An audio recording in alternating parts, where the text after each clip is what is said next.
This is it, the moment of truth. Ito na yung ating bistek. Ayan. With special ingredients. May nilagay ang special ingredients doon. Magkakamay tayo, nakahugas na ako. Hindi lang matigas.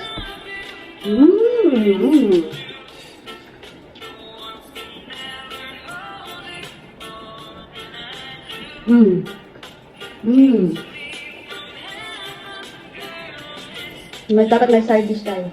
Okay. Sarap. Ang sarap. Ang sarap ng luto ko. Oh my God. Ang device.